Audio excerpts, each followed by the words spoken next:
Tynan Portillo presents, featuring the best horror stories of the 19th century. Welcome to the Poe Show podcast. Narrated by Tynan Portillo.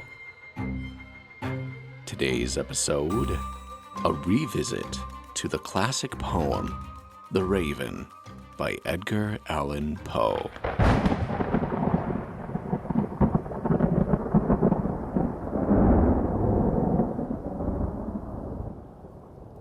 Once, upon a midnight dreary, while I pondered, weak and weary, over many a quaint and curious volume of forgotten lore, while I nodded, nearly napping, suddenly there came a tapping, as of someone gently rapping at my chamber door.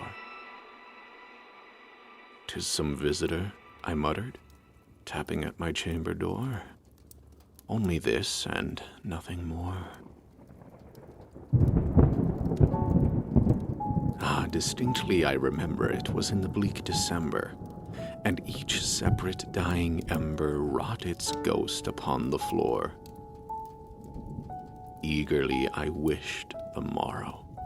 Vainly I had sought to borrow from my books surcease of sorrow, sorrow for the lost Lenore, for the rare and radiant maiden whom the angels name Lenore, nameless here forevermore. And the silken, sad, uncertain rustling of each purple curtain thrilled me, filled me with fantastic terrors never felt before, so that now, to still the beating of my heart, I stood repeating, "'Tis some visitor entreating entrance at my chamber door, some late visitor entreating entrance at my chamber door, this it is and nothing more." Presently my soul grew stronger, hesitating then no longer. "Sir," said I, "or madam, truly your forgiveness I implore, but the fact is I was napping, and so gently you came rapping, and so faintly you came tapping at my chamber door, that I scarce was sure I heard you."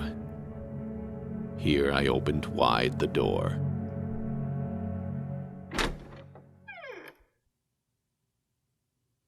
Darkness there, and nothing more.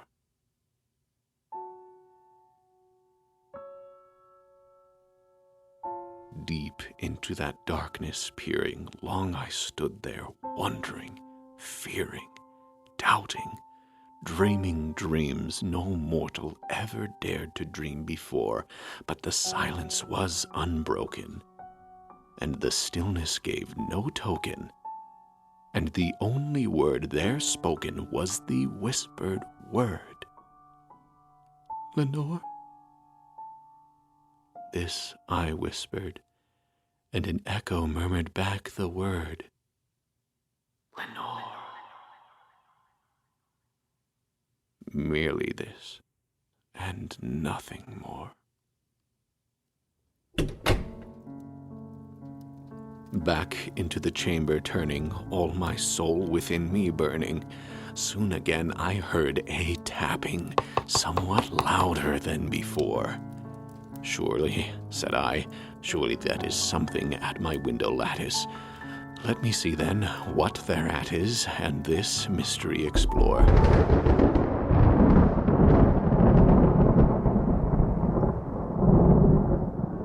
Let my heart be still a moment, and this mystery explore. 'Tis the wind and nothing more. Open here I flung the shutter, when with many a flirt and flutter, in there stepped a stately raven of the saintly days of yore. Not the least obeisance made he, not a minute stopped or stayed he, but with mien of lord or lady, perched above my chamber door, perched upon a bust of Pallas just above my chamber door, perched and sat, and nothing more. Then this ebony bird, beguiling my sad fancy into smiling, by the grave and stern decorum of the countenance it wore.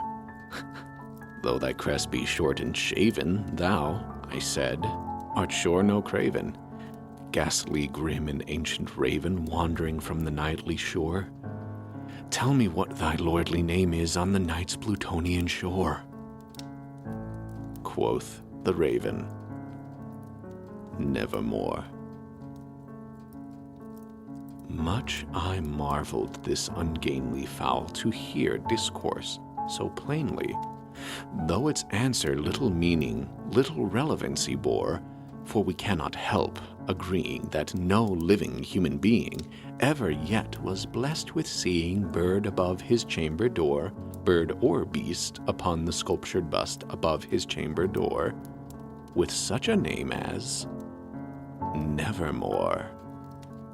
But the raven, sitting lonely on the placid bust, spoke only that one word, as if his soul in that one word he did outpour. Nothing farther than he uttered, not a feather than he fluttered, till I scarcely more than muttered, other friends have flown before.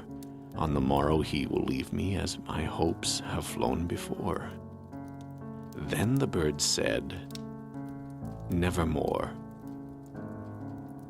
Startled at the stillness broken by reply so aptly spoken, doubtless, said I, what it utters is its only stock and store, caught from some unhappy master whom unmerciful disaster followed fast and followed faster, till his songs one burden bore, till the dirges of his hope that melancholy burden bore, of never, nevermore.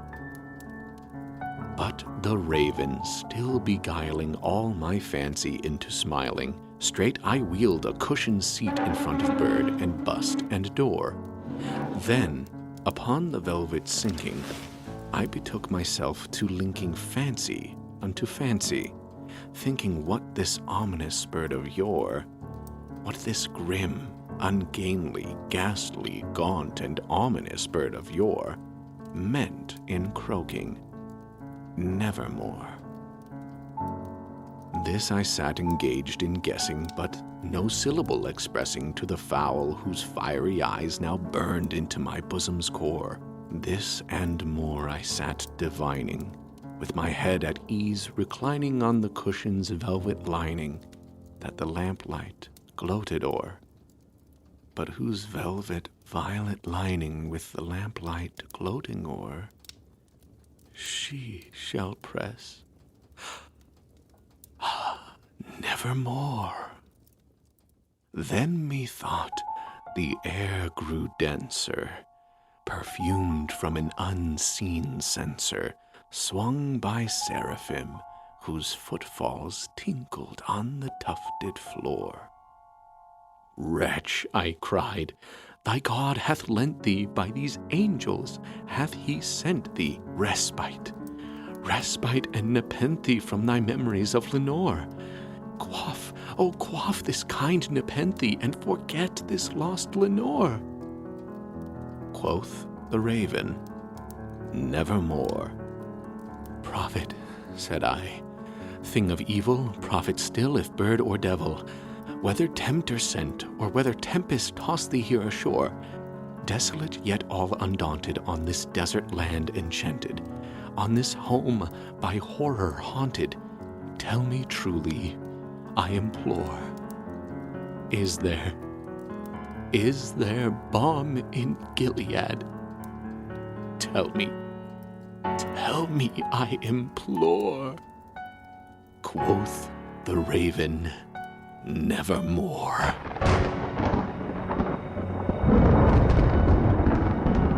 Prophet, night, said I, thing of evil, prophet still, if bird or devil, by that heaven that bends above us, by that God we both adore, tell this soul with sorrow laden, if, within the distant Aidenn, it shall clasp a sainted maiden, whom the angels name Lenore, clasp a rare and radiant maiden, whom the angels name Lenore.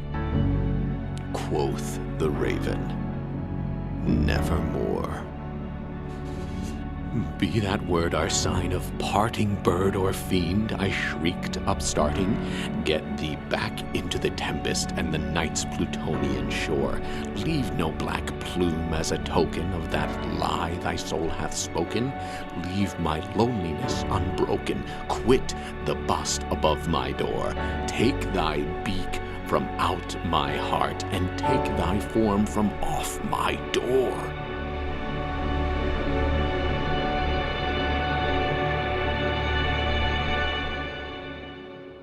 Quoth the raven, nevermore. And the raven, never flitting, still is sitting on the pallid bust of Pallas, just above my chamber door. And his eyes have all the seeming of a demon's that is dreaming, and the lamplight o'er him streaming throws his shadow on the floor. And my soul from out that shadow that lies floating on the floor shall be lifted nevermore.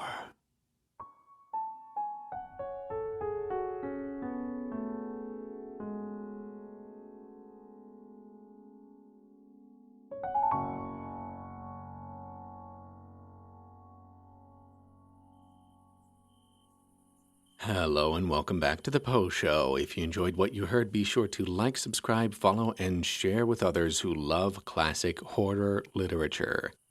After I listened to the first episode of this podcast again, I just couldn't stand the quality of my first recording. If you want, you can listen to both episodes. Since it's the first episode that I made for this podcast, it will stay up along with this one. Reading The Raven this time, I got the sense that as the narrator opened his door, he was examining the other side, looking for Lenore in the afterlife. But there was darkness there and nothing more. The only work there spoken is his whispered word, Lenore. I see more existentialism in it now. I have a theory of what else Poe was saying when he wrote this poem. And in order to prove it, I have to tell you a bit more about his wife, Virginia. Virginia Eliza Clem was born to a hardware merchant father and a stepmother named Maria Poe. And yes, that makes Virginia and Edgar first cousins. Edgar and Virginia first met soon after Edgar was discharged from the army, and he lived with their family on and off for a few years while courting their neighbor, Mary. There's a story from 1889 called Poe's Mary, which tells the true story of Poe and Mary's courtship. It tells how Virginia delivered love letters between him and Mary, Mary giving Edgar a lock of her hair. However, this story is laden with inaccuracies that any educated reader can easily disprove. In fact, Mary's brother, and much later her granddaughter, stated that many things the story claims are true were completely fictitious. Virginia's family was destitute, and Edgar had moved for work, but he wrote to Maria asking for her daughter's hand in marriage. He argued he could provide for her with his new job at the Southern Literary Messenger. Virginia's family was without any financial support. Her father died, and a relative giving them a pension had died too. Putting oneself in Maria Poe's shoes, one can understand that although her daughter Virginia was only 13, there was no way for Maria to provide for her. Women alone did not have the freedom to provide for themselves the way that men could back then, and Virginia's best chance was to be married to a man with an income. Edgar Allan Poe filed for a marriage license in 1835, and their ceremony took place in 1836. Virginia was 13 years old, and Poe was 27 years old. Typical for marriages in the Victorian age, especially if a man remarried. On their marriage license, Virginia had been listed as 21 years old. They would have lied about the age because Virginia's father had died and couldn't give his consent. Their marriage was known to be quite a happy one. They seemed to idolize each other, and Virginia even wrote an acrostic poem for her husband. And I'd like to read the only poem she'd ever written right now. Ever with thee I wish to roam. Dearest, my life is thine. Give me a cottage for my home, and a rich old cypress vine, removed from the world with its sin and care, and the tattling of many tongues. Love alone shall guide us when we are there. Love shall heal my weakened lungs. And oh, the tranquil hours we'll spend, never wishing that others may see. Perfect ease we'll enjoy, without thinking to lend ourselves to the world and its glee. Ever peaceful and blissful we'll be. And if you look at the first letters of each line, it spells out Edgar Allan Poe. Edgar Allan Poe and another poet, Francis Sargent Osgood, had been exchanging some romantic poems during Virginia's being bedridden due to tuberculosis. It became a piece of major gossip among readers that the poets seemed romantically involved, and people began gossiping about an affair between these poets. Francis was also married, so it was a good bit of scandalous rumor. But Poe did write a poem in 1846 titled A Valentine, in which he had left a clue as to who he wrote it for. If you read this poem and you circle the first letter of the first line, and the second letter of the second line, and the third letter of the third line, and so on, it spells out the full name of Francis Sargent Osgood. They were both notorious flirts, and Poe admired the work of Osgood quite a bit. It could be just a bit of old gossip about the town, but it did eventually get around to Virginia. And from what I can find, she was distressed. In her poem, when she says the tattling of many tongues, that refers to this scandal. Now here's where it gets juicy. There was another poet, a woman named Ellet, who was shown some of these poems and letters by Virginia. Now, Ellet was also enamored with Poe and had previously been rejected by him. So Ellet wrote to Osgood and told her to stop sending letters, otherwise she would add fire to their scandal. Osgood sent a couple of her friends to retrieve her letters from Poe, but Poe sent them away and then wrote to Ellet, telling her essentially to mind her own business. Well, Ellet had a brother, a colonel in the military, so her brother writes to Poe, threatening to kill him. So Poe goes to one of his closest friends, Thomas English, and requests that he get Poe a pistol for self-defense. But English says, this is all some made-up love story, and he doesn't believe it. Then Poe, outraged at being called a liar, got into a fist fight with his own friend. They both walked away saying that they won the fight, so who knows how it actually ended. So then Osgood's husband steps in and tells Ellet to apologize for insinuating that his wife was having an affair. Under that kind of pressure, Ellet writes back to the Osgoods saying that the letter must have been a forgery crafted by Poe because he was clinically insane, and she starts running with this story, all the way home, because it was even reported in the newspapers. This whole affair had gotten so out of hand that by the time Virginia was on her deathbed, she stated Mrs. E had been her murderer. Wow. Wild ride. I have to say that Elliot wasn't just some jealous poet who loved Poe. She also had a great personal career. She was the first writer ever to record the lives of women who contributed to the American Revolutionary War. And Frances Osgood wrote over 40 short stories and 7 notable books. So these women should be remembered for their own works as well, not just by their connection to Poe. It was a spicy connection, though, wasn't it? So could it be that The Raven is also Poe expressing his guilt at his flirtations with Osgood? Could it be that this story examines a man trapped in purgatory or hell for his sins? My theory is that this poem was a way of Poe expressing his guilt and a way of expressing his fear. Fear that when he looked on the other side, his love would not answer him, that she would not want to see him again. Virginia could tell that she was going. The Poes couldn't afford any kind of treatment, and Edgar was falling deep into alcoholism. Virginia promised her husband that after her passing, she would be his guardian angel, and told a family friend, "I know I shall die soon, but I want to be as happy as possible and make Edgar happy." Then something wonderful happened. All family friends, associates, and even some enemies of Poe began writing about them.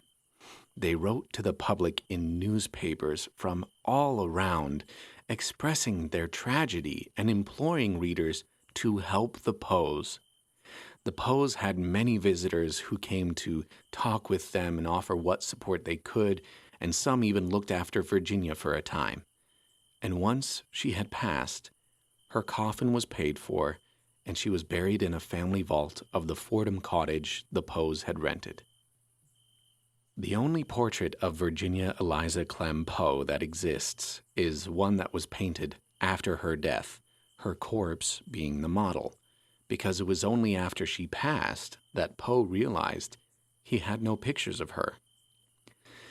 Maria Clem stayed by Poe's side till he passed.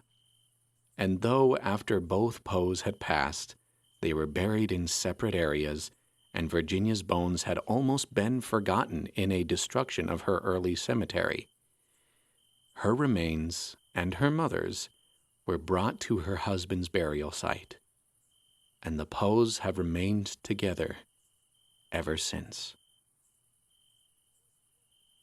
I love the writing of Edgar Allan Poe, and this whole podcast started because I wanted to shed more light on his work. And thankfully, I have subscribers and followers like you who make it all worthwhile. Thank you for listening to this episode of the podcast. Remember to like, subscribe, follow, and share it with your family and friends. If you'd like to support the show, the link to my Ko-fi account is in the description, and that is always seriously appreciated. Visit the Poe Show YouTube channel to see my reviews of horror TV and movies based on Edgar Allan Poe's works. Those videos are a lot of fun. Be sure to follow this podcast on Instagram and Threads at The Poe Show Podcast and on TikTok at Poe Show Podcast. I have said other names on other episodes, but it is at Poe Show Podcast, and I'm sorry for the confusion. That's all for now, but you'll hear from me very soon on the next episode of The Poe Show Podcast.